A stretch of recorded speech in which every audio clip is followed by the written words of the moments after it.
Esse é o canal Verdades Ocultas da Bíblia. Sejam muito bem-vindos. Torne-se membro do canal e tenha acesso à nossa biblioteca. O link do grupo e do canal do Telegram estão na descrição do vídeo. Ative o sino das notificações.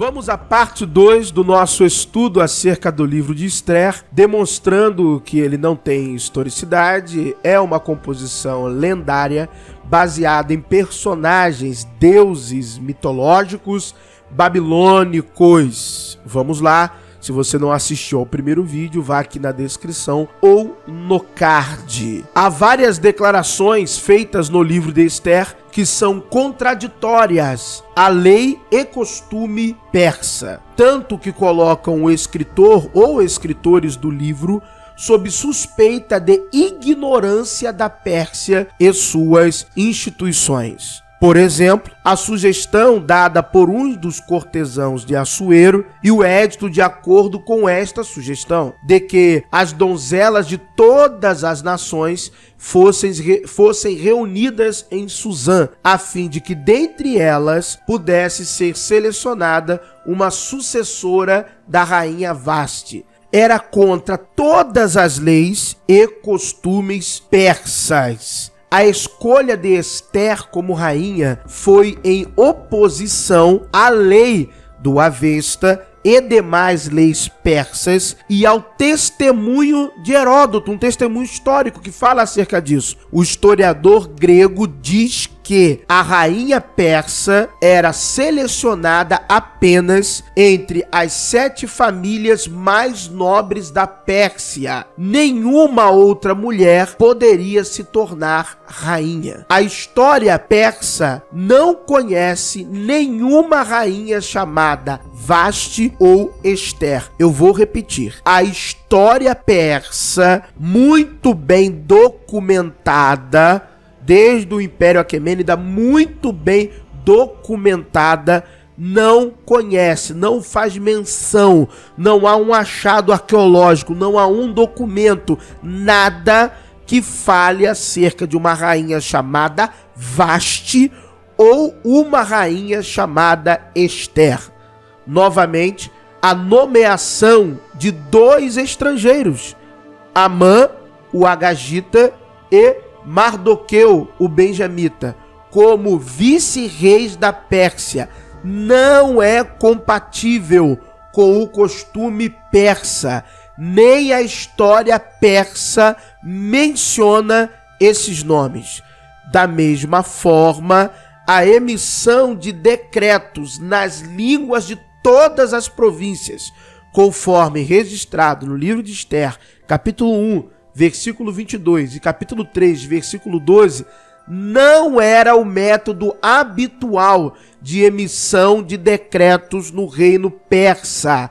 As línguas persa e babilônica praticamente eram as únicas usadas em todos os decretos. Pelo livro, parece que ninguém poderia se aproximar do rei sem ser convocado sob pena de morte. Mas, pelo que sabemos, os monarcas persas, podemos inferir que eles não eram tão inacessíveis. Novamente, que a rainha não possa ver o rei ou mesmo enviar-lhe uma mensagem é um costume estranho em qualquer monarquia oriental. Não é só na monarquia persa, não. Em qualquer monarquia oriental. A Pérsia nunca foi dividida em 127 estados, províncias ou governos. Eu vou repetir.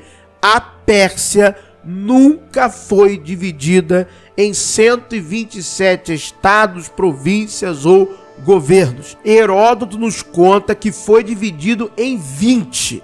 Heródoto nos dá esse número, 20. E as inscrições persas, as inscrições, achados arqueológicos, os documentos, os registros persas nos diz que foi dividido em 27. Então Heródoto fala 20, os próprios persas falam 27, mas nunca 127. Segundo os costumes persas, o rei não poderia emitir as leis atribuídas a ele através de Ester, sem consultar seus conselheiros. Não existia isso do rei chegar lá e ir pela rainha e emitir alguma coisa. Não, primeiro os conselheiros, que eram das famílias nobres persas. Ele primeiro deu uma ordem para o massacre dos judeus de seu reino e depois mudou a ordem para que se aplicasse aos gentios. Esse procedimento não estava de acordo com as leis dos persas, como as conhecemos.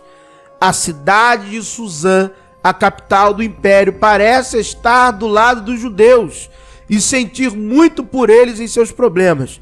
Um estado de coisas que é bastante singular em vista do fato de que Suzã era habitado principalmente por persas. Não havia registros, ou não há registro, de uma enorme comunidade judaica à época em Suzã. Outras peculiaridades do livro de Ester são o acúmulo de coincidências e contrastes que são característicos da ficção e não do que é história real, ou seja, é uma obra ficcional. Em particular, isso é visto na entrada de Amã para pedir permissão ao rei para enforcar Mardoqueu ou Mordecai, no exato momento em que o bom registro deste último de serviço ao monarca está sendo lido. Olha que coincidência. Outra coisa, os nomes dos personagens. Os nomes Mordecai e Ester